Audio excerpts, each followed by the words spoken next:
शहीद सोमनाथ सूर्यवंशी यांच्या मृत्यूची न्यायालयीन चौकशी करून संबंधित पोलीस अधिकाऱ्यांवर खुनाचे गुन्हे दाखल करावेत अशी मागणी सोलापुरातील जीएम संस्थेनं केली आहे।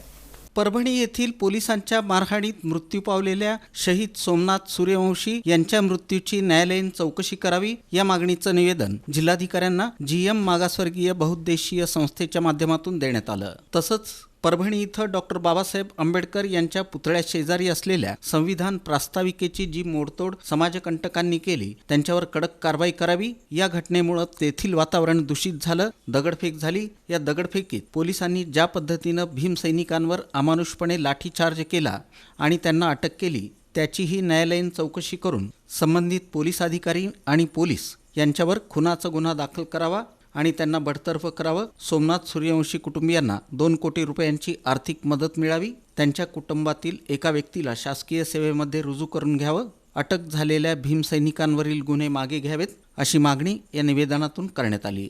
या प्रसंगी जीएम संस्थेचे विश्वस्त पप्पू गायकवाड, उत्सव अध्यक्ष हर्षवर्धन बाबरे, दत्ता शिंदे, संजय पोळ, आप्पासाहेब बागले, मुकेश सोनवणे, अनिकेत तळभंडारे, सोहेल शिरसे, नरेंद्र शिंदे, कुणाल काळे, मॅडी दुपारगुडे, यश बनसोडे, यशपाल कांबळे, सौरभ चौरे, शेरा चौरे आदींची उपस्थिती होती।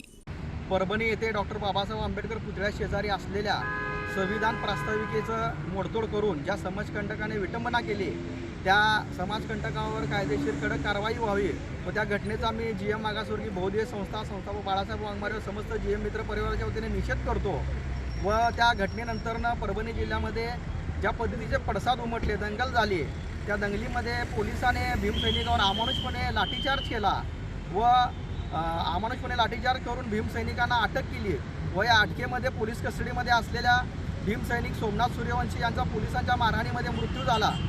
त्या संबंधित पोलिसांवर व अधिकाऱ्यांवर कायदेशीर कारवाई करावी व शासनाकडून सोमनाथ सूर्यवंशी यांच्या कुटुंबियांना भरीव अशी मदत मिळावी व शासकीय सेवेमध्ये रुजू करून घ्यावं या मागणीच्या आशयाचं निवेदन सोलापूरच्या जिल्हाधिकारी यांना निवेदनाद्वारे शासनाला केले